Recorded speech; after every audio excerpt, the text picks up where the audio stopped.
Hola gente, buenas tardes. Vamos a empezar hoy con la segunda parte de la unidad 15, siempre dentro del tema de separación centrífuga. En esta oportunidad vamos a hablar de ciclones. Como de costumbre van a ver en la parte inferior del documento que compartimos, de la filmina que compartimos, los libros que solemos recomendar. Eh, Siempre el libro de Fuchs, de lo mejorcito que hay sobre el tema, no se asusten con la fecha, sigue siendo un muy buen libro y un libro que recomendamos.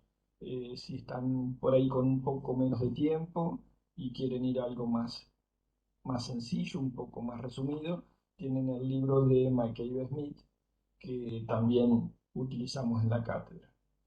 Bueno, vamos a trabajar con ciclones, equipos como estos o equipos como estos. Vamos a ver que hay una interesante variedad de posibilidades en cuanto a ciclones. Son equipos muy utilizados cuando se necesita separar partículas que están dispersas en grandes volúmenes de un gas, sobre todo en grandes volúmenes de un gas. Por lo tanto, se las suele ver en las madereras, en la parte de extracción de gases del lugar de trabajo, para que las partículas y el polvillo no vayan al vecindario, no vayan a tapar techos y cañerías de las casas vecinas. Así que es muy común verlos, estos equipos en madereras. Para aquellos que viajen y anden por la zona de Entre Ríos, Corrientes, Misiones, donde hay gran cantidad de madereras, van a ver que en las zonas de corte, normalmente las zonas de corte que están bajo techo y cerradas, en alguna parte del galpón o del lugar de trabajo van a ver este tipo de ciclones como el que tenemos a la izquierda. También se utilizan mucho en la salida de calderas o generadores de vapor húmedo. ¿Por qué? Básicamente el vapor al salir del generador comienza a transferir calor hacia el exterior, por lo tanto algo de energía calórica se pierde, se producen algunas gotas de condensado, y si esas gotas de condensado viajaran junto con el vapor por las líneas de vapor, sería realmente un ruido insoportable y podría haber rotura de equipos porque las líneas están viajando a la velocidad casi de un balín junto con el vapor. Por lo tanto, a la salida de los equipos generadores de vapor húmedo, usualmente va un separador centrífugo de este tipo, separador centrífugo conocido como ciclón. Van a ver que son equipos muy sencillos, sin partes móviles, y su diseño combina conceptos teóricos que ya vimos con anterioridad tanto en sedimentación como en la parte de centrífugas que vieron con el ingeniero Martín Petrilo, y van a ver que como son equipos que son muy fáciles de armar en algún policarbonato o en algún polímero transparente, son muy fáciles de trabajar en una planta piloto para sacar valores experimentales y para hacer desarrollos sobre el equipo. Entonces, la teoría de ciclones tiene un 50% de parte teórica pura que viene de desarrollos que ya vimos y un buen aporte de todo lo que es la parte experimental con estos equipos tan fáciles de trabajar a nivel planta piloto.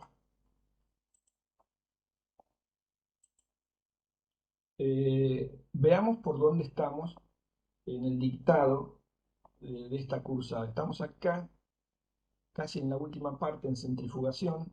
Ya vieron con Martín el tema de centrífugas y ahora les toca ver conmigo el tema de ciclones. La única clase restante es la que se refiere a la unidad 16, flujo con agitación, que incluye agitación y mezcla. Esa es la clase que queda y con eso termina el dictado teórico de la materia. Eh, Ustedes ya vieron una introducción a la separación centrífuga, sobre todo recorrieron este camino con Martín. Hablaron de equipos centrífugos, de los fundamentos teóricos, de equipos continuos, en especial centrífugas de cesta, rotor tubular, disco, rotor macizo y filtro centrífugo.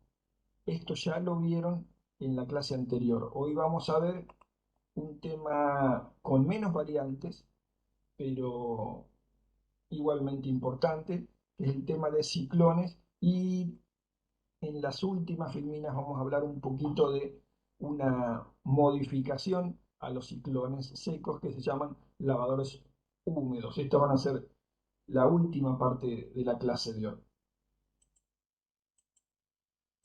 Separación centrífuga. ¿Y por qué usamos separación centrífuga?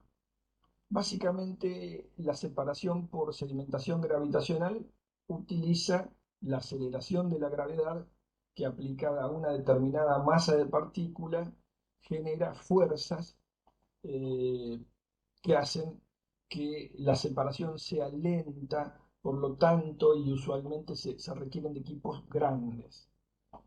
Cuando reemplazamos el campo gravitatorio por un campo centrífugo, ya acá las fuerzas resultantes pueden ser mucho más importantes que las fuerzas de la gravedad. Por lo tanto, eso conlleva a tiempos menores de proceso, a menores volúmenes de equipo y a mejor grado de separación en la operación.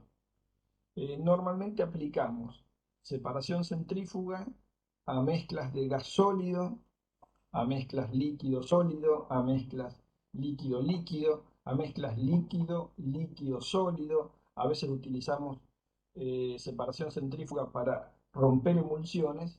Y como yo les contaba, la salida de la caldera, básicamente estamos separando vapor de sus gotas de condensado, como alternativa interesante la utilización de un ciclón.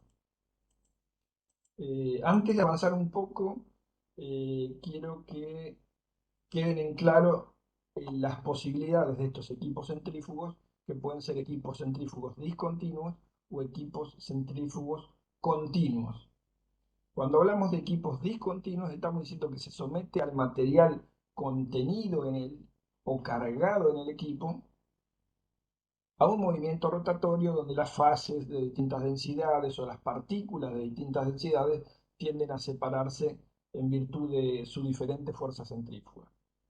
Para los equipos continuos, la frase inicial varía un poquitito porque decimos que se somete al material que pasa por el equipo a un movimiento rotatorio, etcétera, etcétera, etcétera.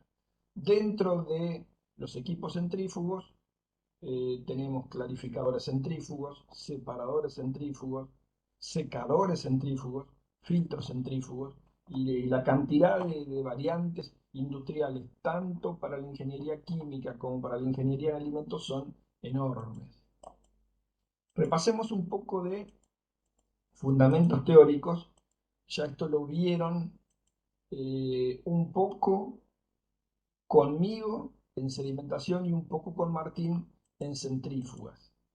Recuerden que una partícula girando a una determinada velocidad angular adquiere, por supuesto, una determinada velocidad tangencial. Y al haber una velocidad tangencial, hay una fuerza centrífuga. ¿Sí? Si no hubiese una fuerza centrípeta, la partícula va cambiando de radio continuamente. Pero piensen, por ejemplo, un satélite orbitando alrededor de la Tierra. Ese satélite lo hace a una velocidad tangencial tal que la fuerza centrífuga coincide exactamente con la fuerza centrípeta, que normalmente es la atracción gravitatoria del planeta, y ese satélite circula alrededor de la Tierra, en nuestro caso, a un radio fijo. Nuestras partículas van a tener fuerzas centrífugas que son muy superiores a las fuerzas centrípetas si las hubiera, y por lo tanto van a ir cambiando su posición continuamente.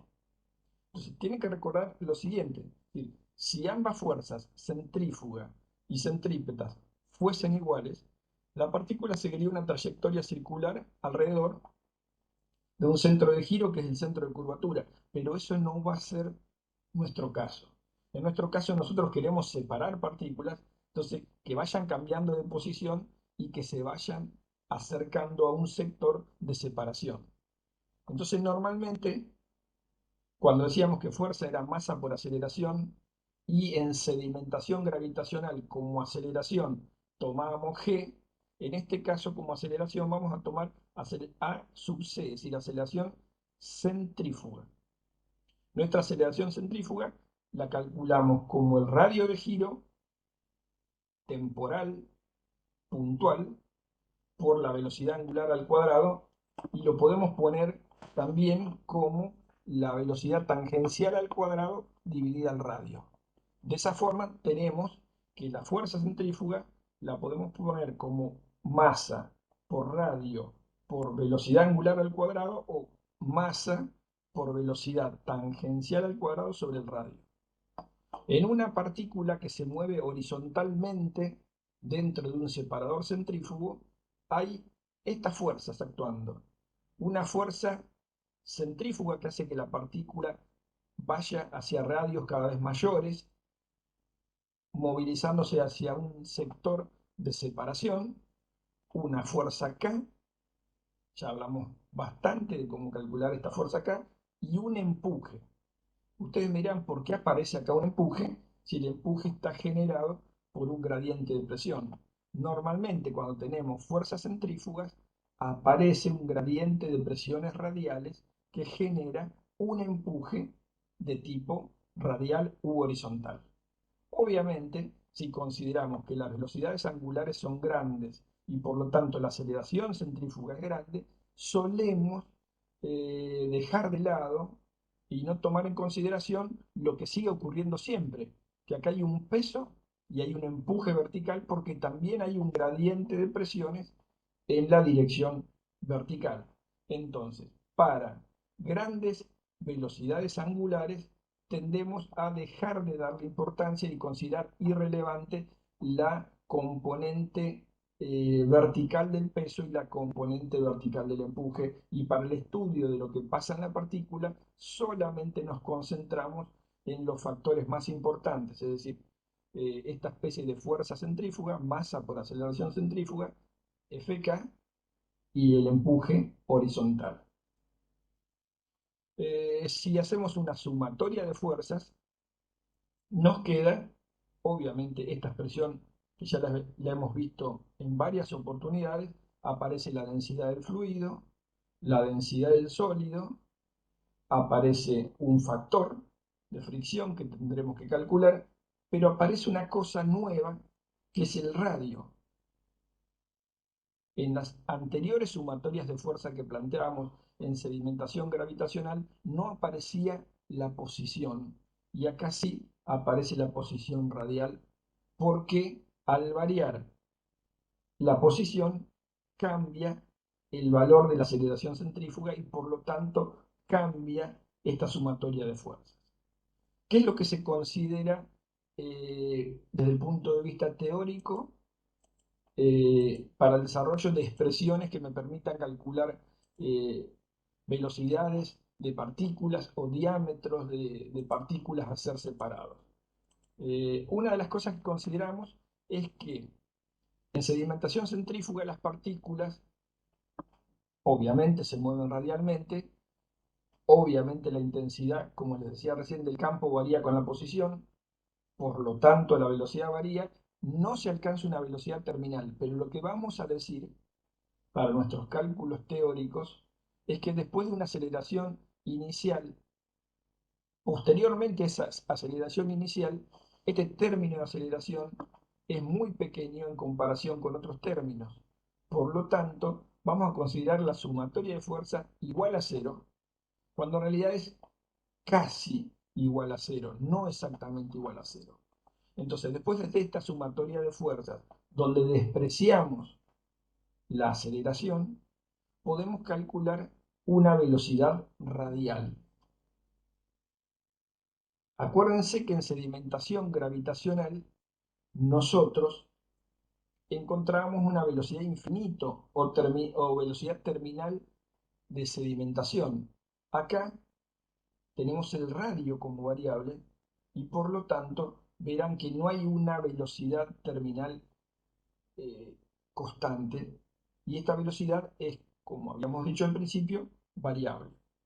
Obviamente si reemplazamos lo que es densidad del sólido para esferas y área característica para esferas como el área proyectada, obtenemos expresiones eh, al menos con menos cosas a la vista, y si el F lo reemplazamos por la ley de Newton, queda esta expresión muy sencillita, y si el F lo reemplazamos por la ley de Stokes, es decir, para partículas chicas, de flujo viscoso, reptante, queda como velocidad de separación, velocidad de movimiento del fluido hacia las paredes, queda esta expresión. ¿Sí?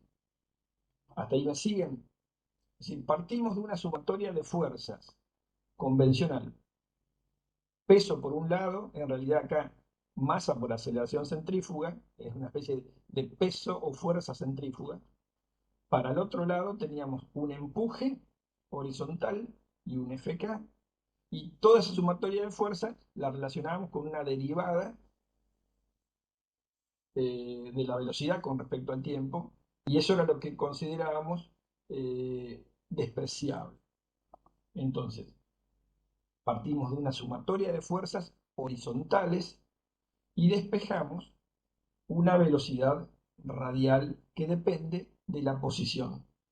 Y como factor de arrastre podemos tomar partículas que se mueven siguiendo la ley de Newton y reemplazamos el factor de arrastre por 0,44, o en flujo reptante partículas chicas o fluidos muy viscosos, el factor de arrastre 24 sobre Reynolds. Estas son las dos expresiones que vamos a utilizar más frecuentemente en el diseño de ciclones para saber a qué velocidad se mueven las partículas hacia las zonas de separación. Fíjense cómo trabaja un ciclón. Tenemos, repito, es un equipo que no tiene partes móviles. Normalmente los gases, en este caso, para este ejemplo, la entrada de aire cargada de polvo, hay una entrada de gases, lo que se busca es que los gases entren a una velocidad muy grande y tangencialmente al equipo. Eso genera corrientes helicoidales descendentes que hacen que los sólidos vayan contra las paredes y los gases clarificados vayan hacia el centro o núcleo turbulento del equipo y salgan por esta salida superior como aire limpio. Y por debajo tenemos una trampa de polvo, podemos tener una salida continua de sólidos o podemos tener acá directamente una válvula y cada tanto vaciar este lugar o depósito que conocemos como trampa de polvo. Estos son los equipos que denominamos ciclones. Son muy fáciles de hacer en plástico, por lo tanto, es muy fácil evaluar el comportamiento de estas corrientes y probar variantes, probar alternativas para sacar algún dato experimental que me ayude a mejorar el diseño teórico del ciclón. Repetimos, vamos a utilizar ciclones para separación de polvo o humedad de gases o vapores, y lo que es interesante son equipos sin piezas móviles, son equipos de un costo relativamente bajo. Acá el aire cargado de partículas se introduce tangencialmente, el recipiente es en la parte superior cilíndrico, en la parte inferior es cónico. Los gases de entrada entran a velocidades del orden de los 30 metros sobre segundo y el aire limpio sale por la parte superior central. Obviamente los sólidos van hacia las paredes, son sedimentados por fuerza centrífuga y son recogidos en la parte interior del equipo. ¿Sí? Eh, Normalmente no se usan ciclones para separar partículas menores a este tamaño. ¿Sí?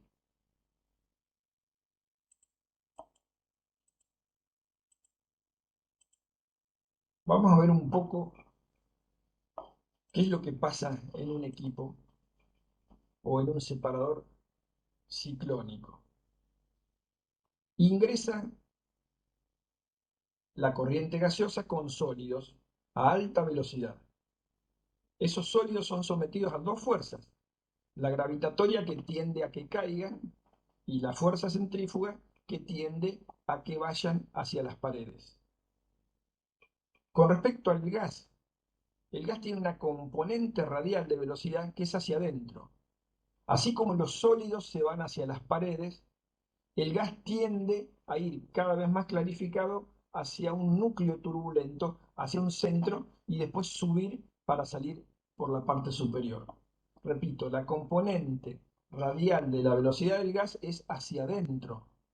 Los sólidos van hacia afuera, hacia las paredes, el gas tiende a ir hacia adentro. Y a la vez, los sólidos por gravedad caían, los gases tienden a subir.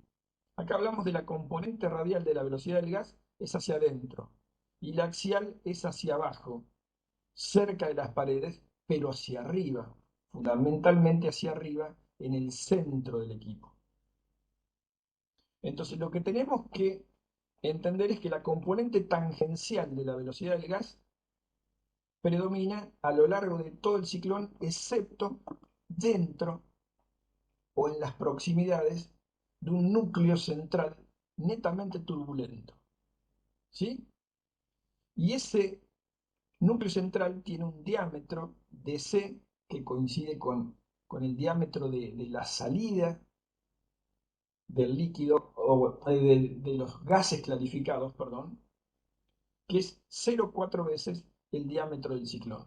Normalmente los ciclones se diseñan así por relaciones entre una medida y otra medida del mismo equipo.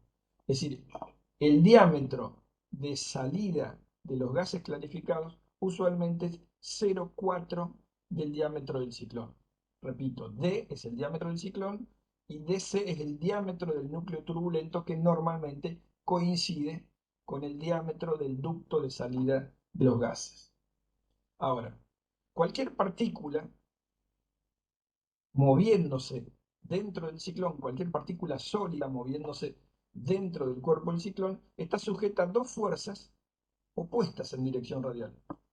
Una fuerza centrífuga que tiende a llevarla hacia las paredes, pero a la vez el gas está yendo hacia adentro, hacia el núcleo central turbulento. Por lo tanto, hay una fuerza que tiende a llevarse la partícula hacia el centro y después hacia arriba para salir con lo que tendría que ser el gas clarificado que a veces no lo logramos. Entonces, ¿qué tenemos que lograr? Que la fuerza de arrastre del gas moviéndose hacia adentro sea menor que la fuerza centrífuga, de manera tal que haya una fuerza neta hacia las paredes y la partícula pueda ir hacia las paredes. Una vez que choca contra las paredes, pierde velocidad centrífuga y por gravedad, por efecto de la fuerza-peso, cae hacia la zona de acumulación de sólidos. Normalmente los ciclones se utilizan para partículas chicas, por lo tanto tenemos, eh, usualmente en el diseño utilizamos la expresión de Stokes, ¿sí? Fíjense que acá aparece la aceleración centrífuga, la diferencia de densidades entre sólido y fluido, aparece un diámetro y acá tengan mucho cuidado porque en distintas versiones, en distintos libros, aparece un diámetro en minúsculas, un diámetro en mayúscula, un diámetro sub C, un dp. Tengan cuidado en la expresión de Stokes, donde vamos a partir este diámetro, es el diámetro de la partícula o gota que vamos a separar, ¿sí?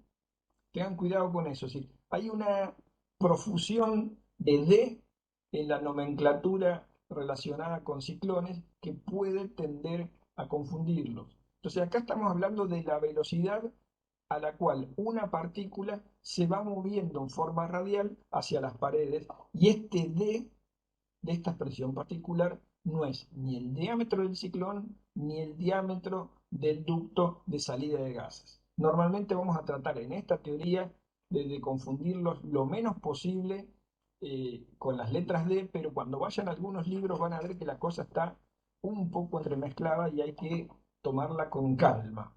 Si seguimos llamando al diámetro chico D el diámetro del ciclón, al D sub C el diámetro del ducto de salida de gases clarificados, y vamos a pensar que la entrada de gases es por un sector rectangular de altura A y de ancho B, es decir, un área de entrada de gases que es igual a A por B.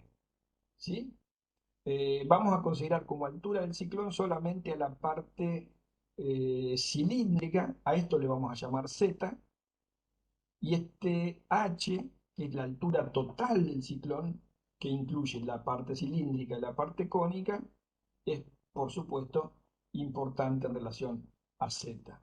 La salida de los sólidos es normalmente por un ducto cuyo diámetro vamos a llamar B larga. Tengan cuidado de no confundirse con esta B que es minúscula, ¿sí? B larga mayúscula. Fíjense qué cosas tenemos en el numerador y qué cosas tenemos en el denominador.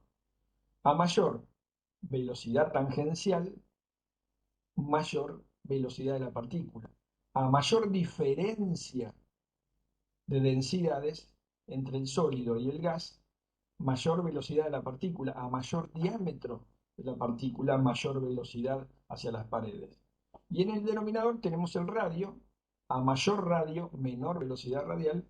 Y la viscosidad. A mayor viscosidad, menor velocidad radial. ¿Sí?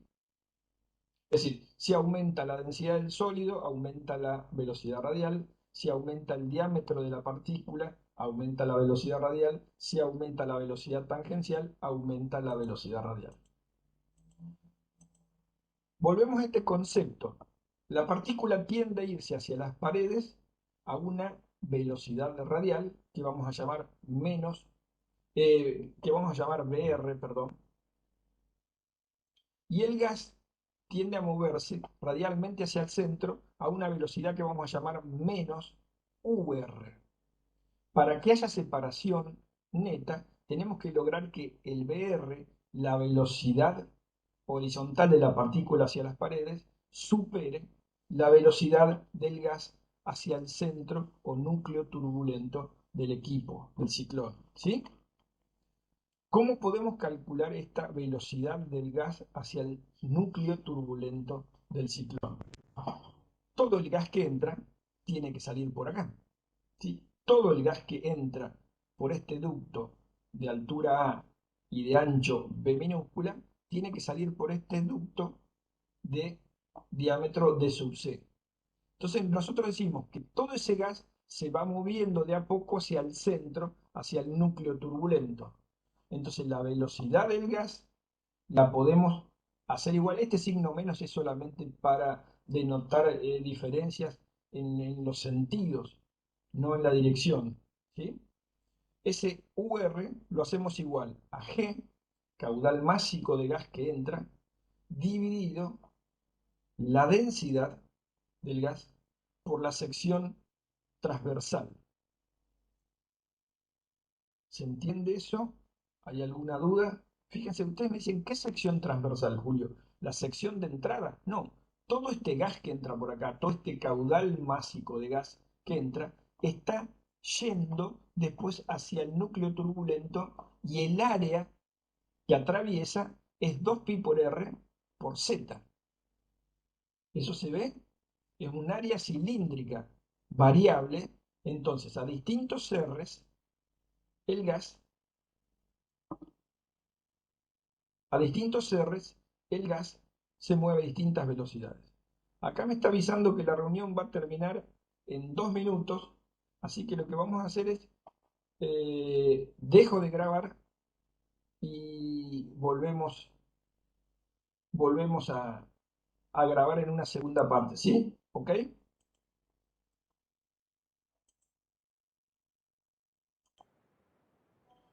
Bueno, seguimos.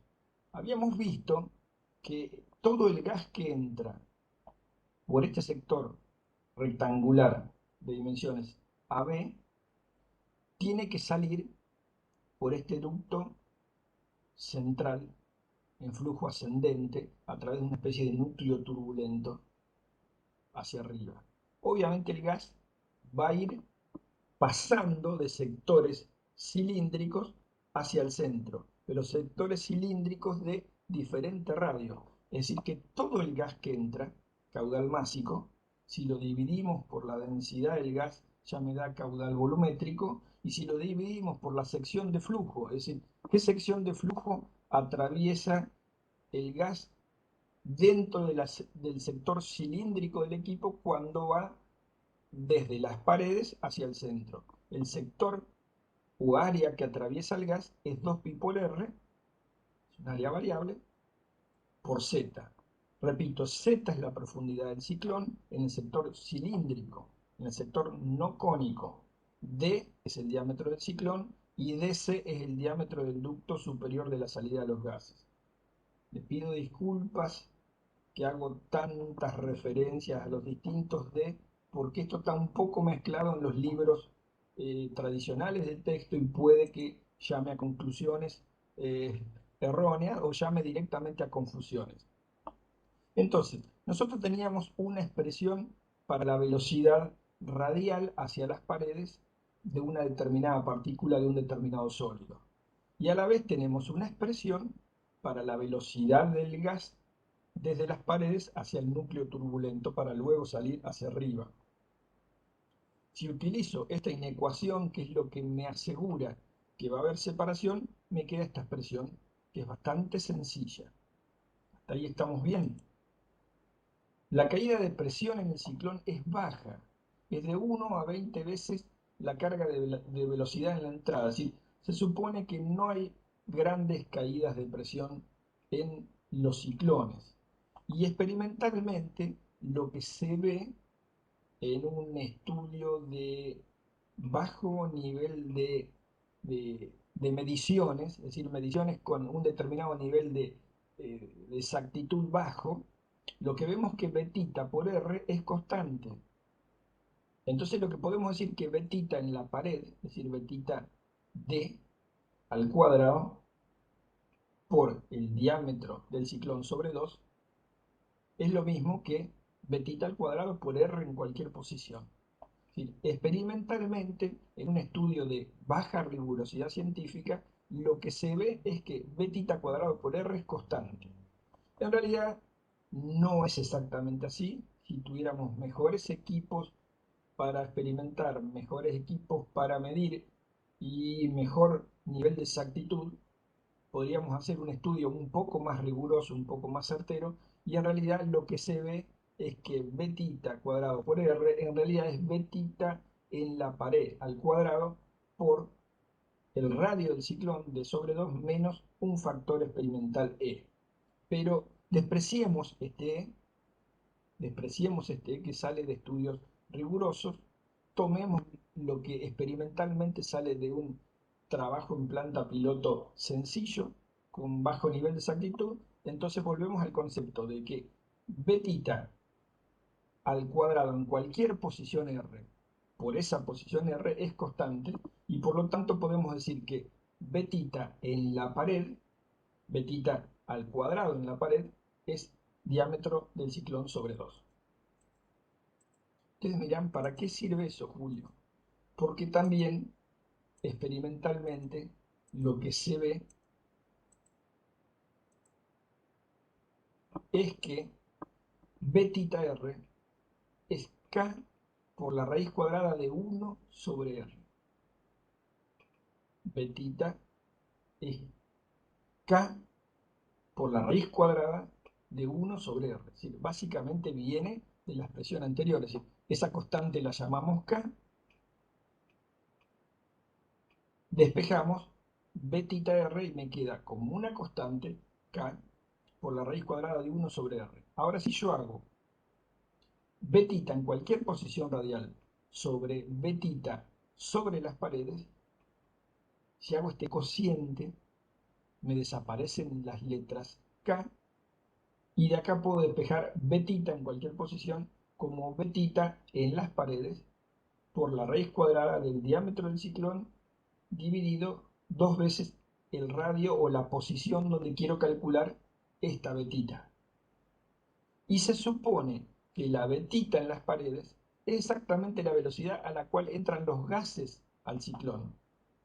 Es decir, que esa betita en las paredes es el flujo másico dividido la densidad de los gases, que me da el flujo volumétrico, dividida el área o sección transversal del conducto de entrada, que ya lo habíamos visto, era A por B.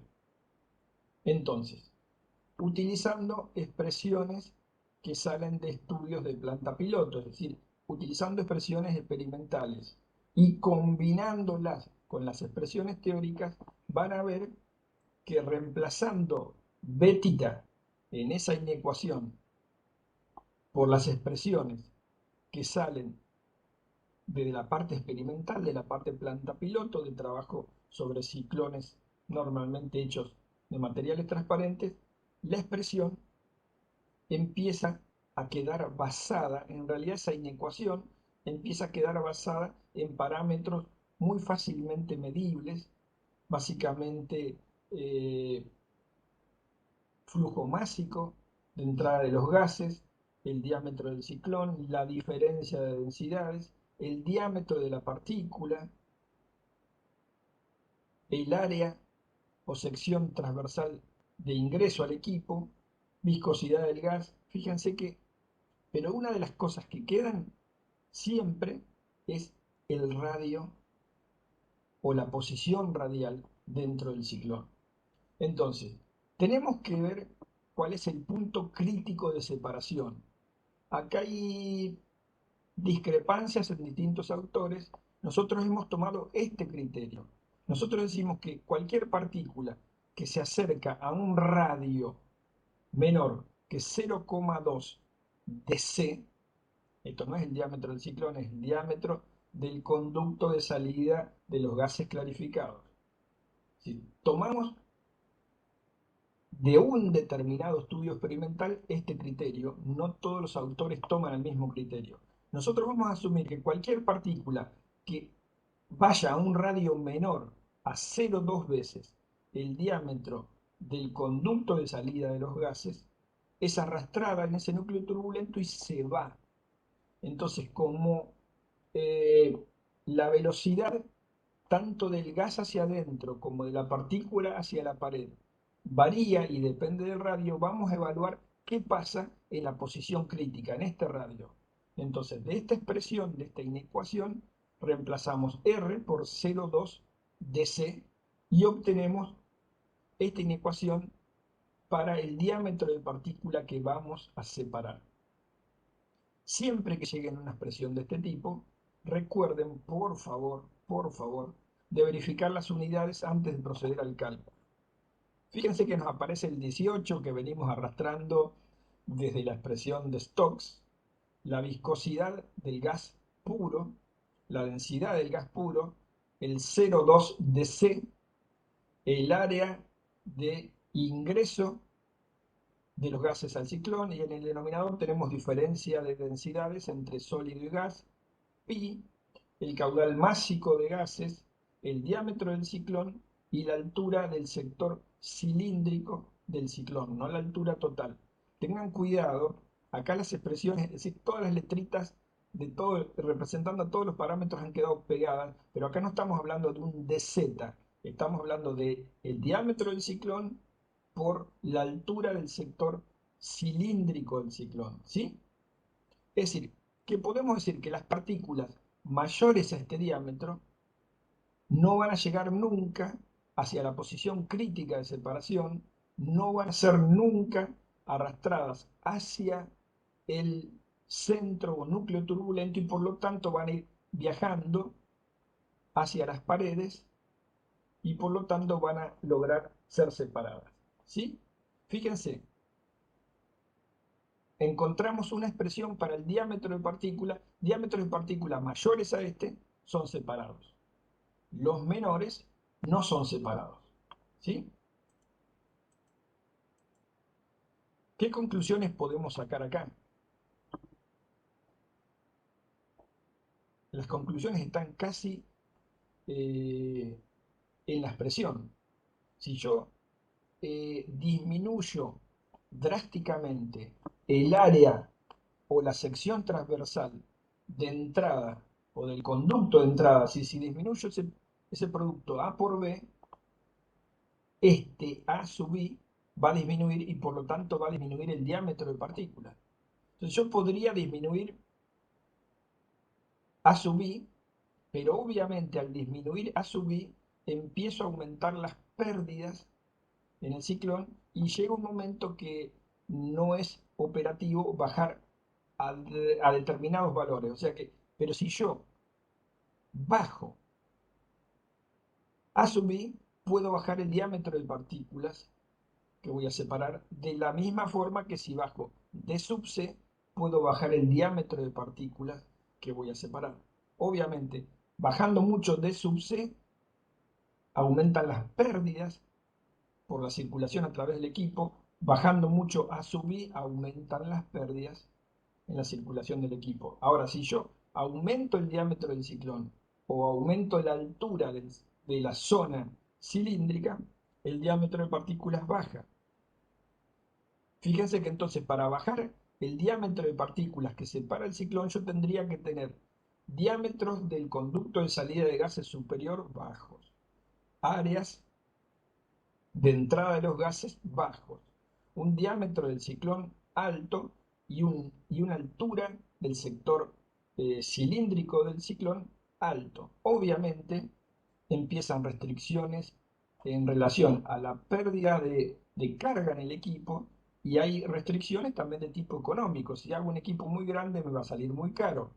Entonces, todo esto que al parecer me daría una variabilidad muy grande en relación a las posibilidades de diseño de un equipo, en la práctica hace que esas posibilidades no sean tantas, ya sea por relaciones de pérdida de carga en el equipo y también costo de construcción, instalación y operación del equipo.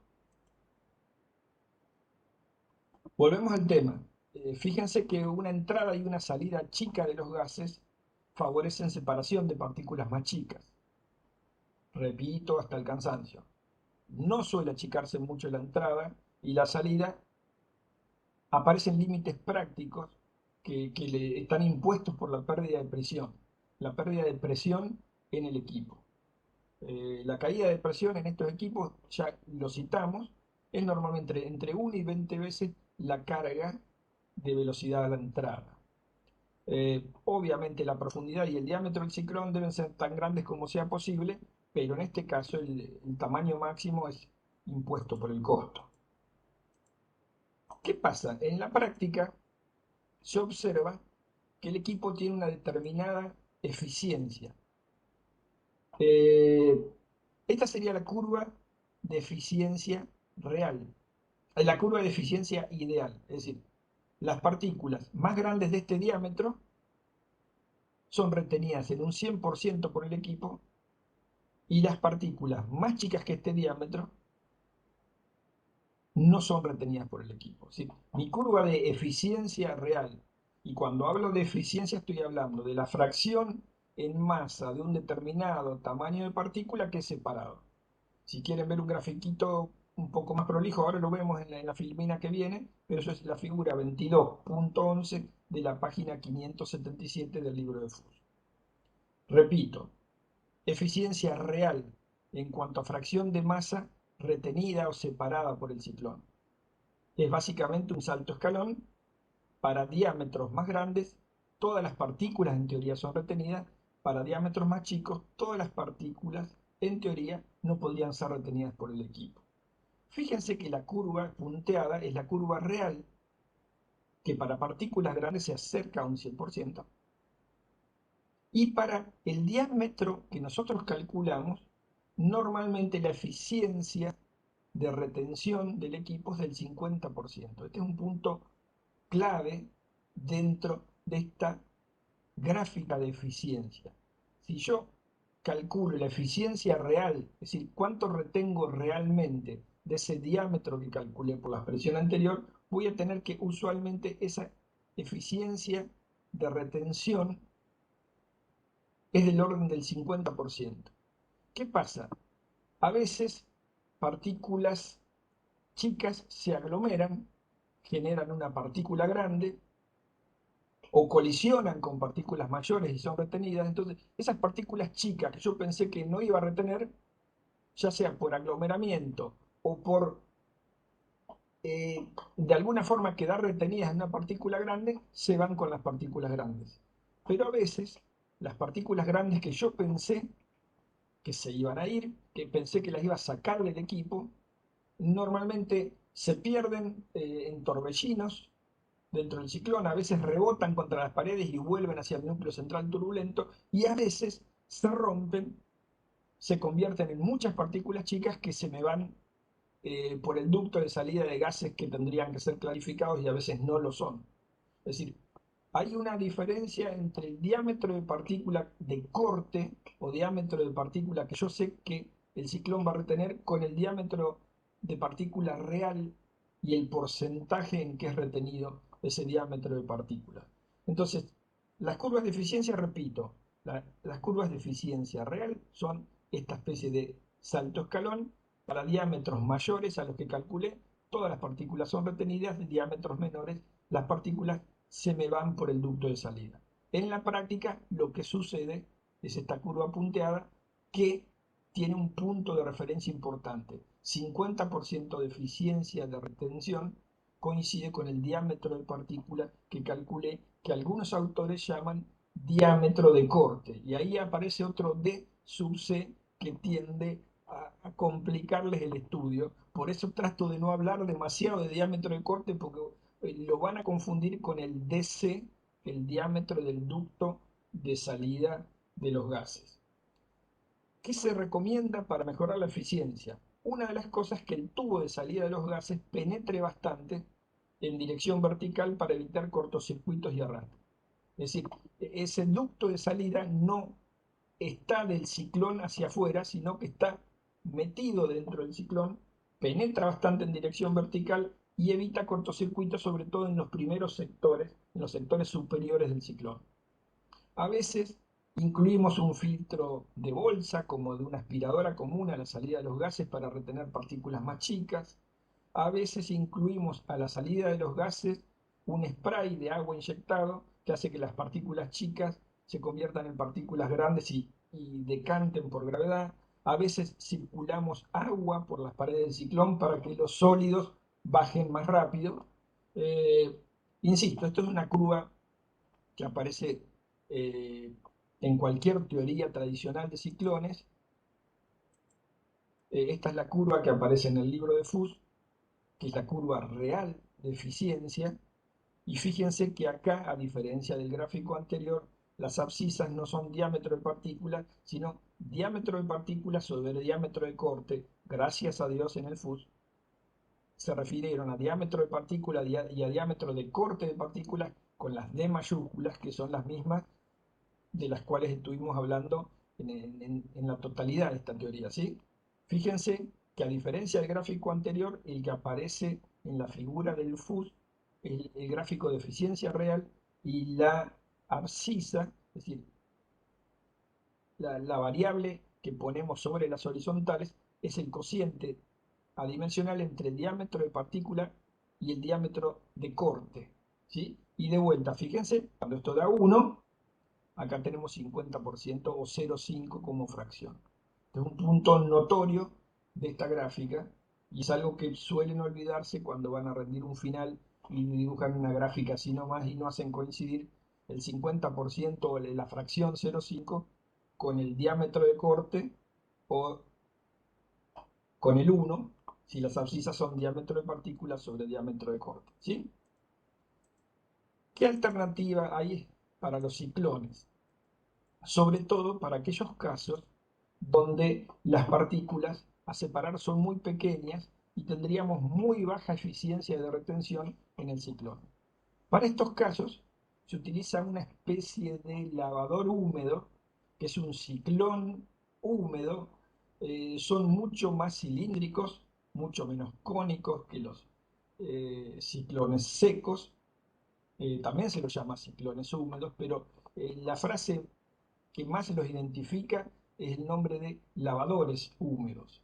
Acá el flujo de entrada de los gases con polvillo es por debajo y también por debajo entra una corriente, por debajo entran los gases a clarificar y por arriba está entrando agua. Entonces los gases van subiendo helicoidalmente, pero la corriente de agua aglutina partículas y las manda enseguida para abajo. Es decir, el gas impurificado pasa hacia arriba y tiene que atravesar un rocío de agua que tiende a arrastrar partículas de polvo, aglutinarlas, hacerlas más grandes y llevarlas hacia el fondo del lavador. En este lavador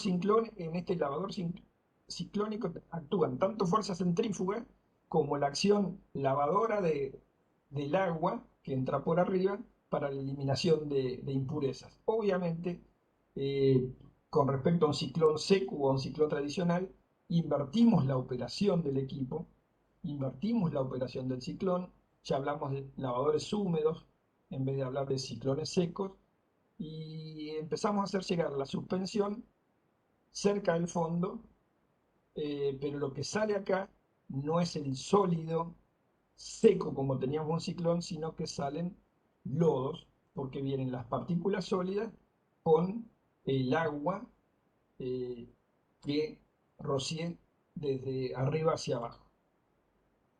La suspensión asciende en el seno de la ducha, los sólidos son atrapados por las gotitas, son lanzados hacia la superficie interior del cilindro y el sólido, en realidad el sólido con agua o el lodo, es descargado por el fondo.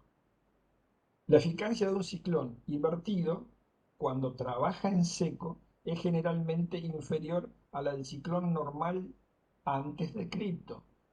Por lo tanto, si tenemos partículas más chicas, utilizamos un ciclón invertido o un lavador húmedo, pero si lo quiero trabajar en seco, va a trabajar mucho mejor el ciclón tradicional que un lavador húmedo sin agua.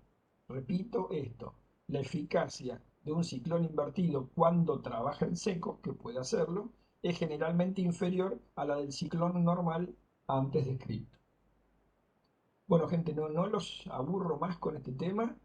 Estamos terminando. Queda una única teoría, que es la teoría de agitación y mezclado, que es la unidad 16, y con eso terminamos toda la parte de dictado de clases teóricas. Nos vemos la próxima clase. Como saben, estoy a su disposición para las consultas que ustedes quieran. Muchísimas gracias por la paciencia. Seguimos en contacto.